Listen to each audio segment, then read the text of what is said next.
মিষ্টির নাম বললে কিন্তু সবার প্রথমে যেটা মাথায় আসে সেটা রসগোল্লা। আর শীতকাল মানেই তো গুড়ের রসগোল্লা।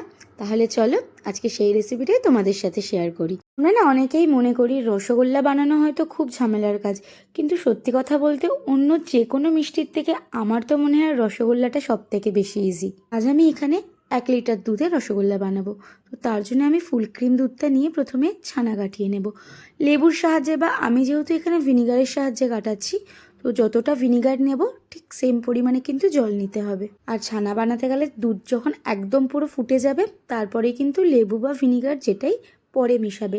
আর যখন এটা না পুরোপুরি একবারে মেশাবে না, অল্প অল্প করে মেশাবে, তাতে কি না নরম ছানাটা পাওয়া যায়, না হলে ছানাটা বড্ড শক্ত হয়ে যায়। ছানা তো আমার রেডি হয়ে গেছে। এবার যেহেতু ভিনিগার দিয়ে কাটানো হয়েছিল ছানা, সেই কারণে প্রথমে একটু জল দিয়ে ভালো করে ধুয়ে এবার একটা সুতির কাপড়ের মধ্যে ছানার যে সমস্ত জলটা আছে সেটা ভালো করে নিংড়ে নিচ্ছি।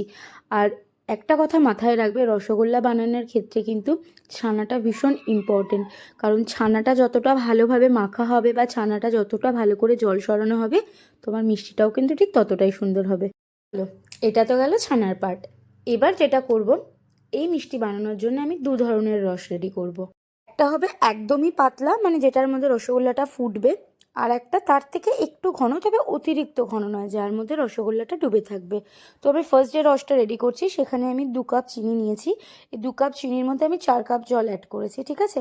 কারণ এই রসটা যেটা হবে না, ঘন কিন্তু অতিরিক্ত হবে না, মানে জাস্ট একটা বিন্দু মতো তার সৃষ্টি হবে, এরকমই মতন। তোমরা দেখতেই পাবে এটার কনসিস্টেন্সিটা। তো চিনির সাথে যেহেতু গুড়ের রসগোল্লা, সেই কারণে আমি এখানে গুড় অ্যাড করে দিয়েছি।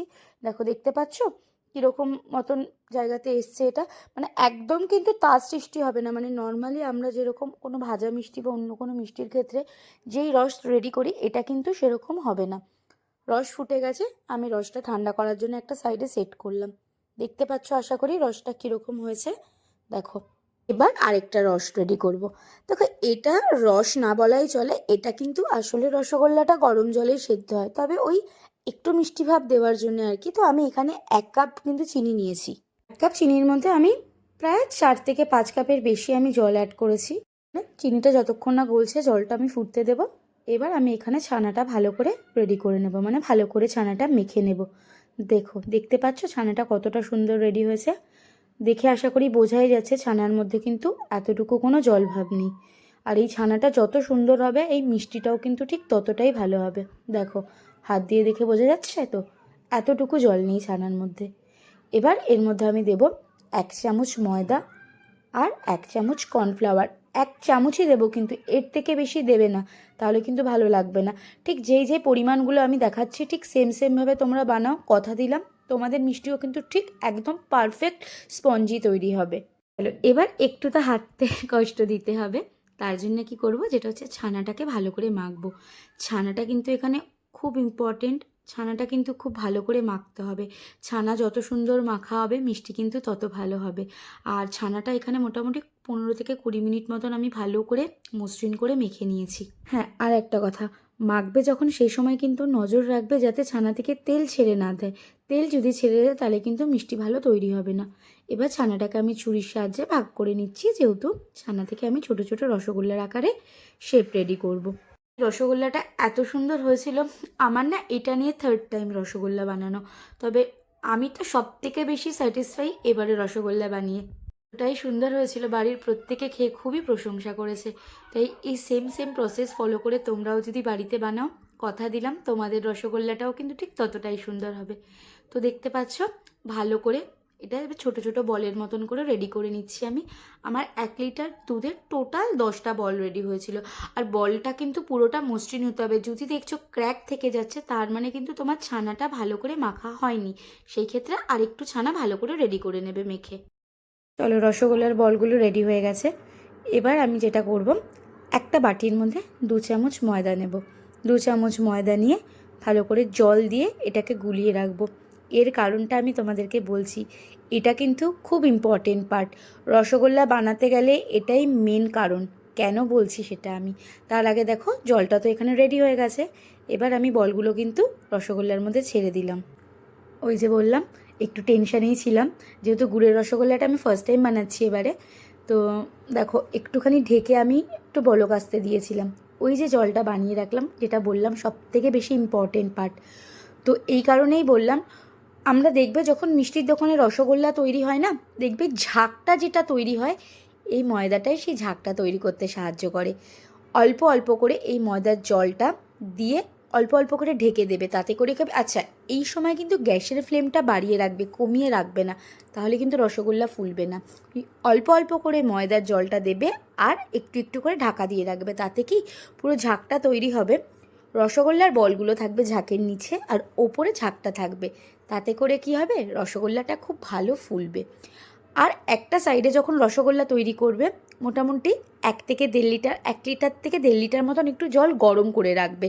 কেন করে রাখা হয় গরম জলটা? এই যে দেখো, তোমরা দেখতে পাচ্ছ ভিডিওতে আমি অল্প অল্প করে কিন্তু জল মেশাচ্ছি।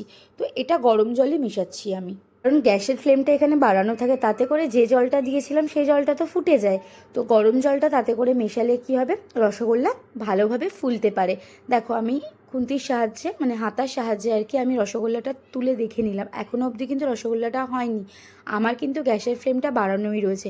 আর জলটা কিন্তু আমি কন্টিনিউয়াসলি মিশিয়ে যাচ্ছি, কারণ জল একদিক থেকে কমে যাচ্ছে আর আমি কিন্তু আরেক দিক থেকে বাইরে থেকে জল অ্যাড করছি, গরম জলটা। দেখো পুরো রসগোল্লাটাই কিন্তু ঝাঁকের মধ্যে তৈরি হচ্ছে। সেকেন্ড টাইম আমি আরেকবার তুলে দেখে নিলাম, এখনও অবধি মনে হলো আমার একটুখানি হবে। কিভাবে তোমরা বুঝতে পারবে আমি বলি, যখন রসগোল্লাটা তুলবে না, দেখছো যদি সাইড থেকে একটু ট্যাপ খেয়ে যাচ্ছে, তার মানে কিন্তু রসগোল্লাটাতে আরেকটু জল খাওয়ানো বাকি আছে। তো তোমরা কিন্তু জল অ্যাড করতে থাকবে। তো আমিও এখানে দেখো ঠিক সেম প্রসেসে জল অ্যাড করতে থাকছি। আমার এটা ম্যাক্সিমাম 20 থেকে 22 মিনিট মতন সময় লেগেছে। আমি ফ্লেমটা দেখো বাড়িয়েই রেখেছি। আচ্ছা দেখো, থার্ড টাইম আমি যখন তুলছি, দেখতে পাচ্ছ রসগোল্লাটা অল্প অল্প কিন্তু আর ভাঙা শুরু হচ্ছে, মানে রসগোল্লাটা ভেতর থেকে আমার একদম রেডি হয়ে গেছে। এবার গ্যাসের ফ্লেমটা আমি বন্ধ করে দিয়েছি, কিন্তু রসগোল্লাগুলো কিন্তু ওই সেম রসের মধ্যেই মোটামুটি আধা ঘন্টা মতন আমি রেখে দেব। তার আগে যেটা করব, আমি দেখো যখন সেদ্ধ করেছি তখন কিন্তু গুড় দিইনি আমি, এটা পরে আমি গুড়টা অ্যাড করেছি। আমার যেহেতু নলেন গুড় ছিল, আমি জলের ওপর থেকে গুড়টাকে অ্যাড করেছি, দিয়ে ভালো করে একটু নাড়িয়ে নিয়েছি হাতা দিয়ে। তারপর আমি একটা ঢাকনা চাপা দিয়ে এটা আধা ঘন্টা মতো রাখবো, এই রসের মধ্যেই রাখবো। যতটা নেওয়ার রসগোল্লা রস এখান থেকে নেবে। নেওয়ার পর আমি যে ঠান্ডা করতে রেখেছিলাম যে রসটা, এই যে আগে যে প্রথম যে রসটা বানিয়েছিলাম, এর মধ্যে রসগোল্লাগুলোকে ট্রান্সফার করে দেব। প্রসেসটা তোমাদের একটু লেন্দি লাগছে হয়তো, কিন্তু করার সময় সত্যি বলতে অতটা সময় লাগে না।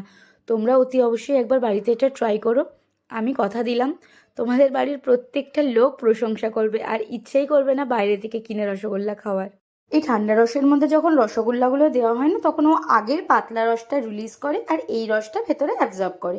সেক্ষেত্রে তোমাদের যদি মনে হয় আর একটু গরম জল করে রস অ্যাড করে দেবে, তো তোমরা সেটা ঠান্ডা করে অ্যাড করতে পারো। আমি এখানে অল্প অল্প করে, আমার মনে হলো যে গুড়টা আর একটু লাগবে, সেই কারণে আমি একটু গুড় অ্যাড করে দিয়েছিলাম, ব্যাস। দিয়ে এটা 12 ঘন্টা মতো এই রসের মধ্যেই কিন্তু আমি ডুবিয়ে রেখেছি। করে কি হয়, রসগোল্লাটা পুরোপুরিটা যতটা রস টানার সে টেনে নেয়। আমি আগের দিন রাত্রেবেলা বানিয়েছিলাম রসগোল্লা, তো পরের দিন সকালবেলা মোটামুটি 12 ঘন্টা পর আর কি দেখো রসগোল্লাটা কতটা সুন্দর হয়েছে। আমি তো ভীষণ টেনশনে ছিলাম, কি জানি ভালো হবে কি না, কিন্তু সত্যি আমি নিজে দেখে নিজেই জাস্ট মানে পাগল হয়ে গেছিলাম। দেখো রসগোল্লাটা কতটা সুন্দর হয়েছে, পুরো একদম দোকানের মতো লাগছে কি না তোমরাই বলো। আর খেতেও কিন্তু সত্যি খুব সুন্দর হয়েছিল।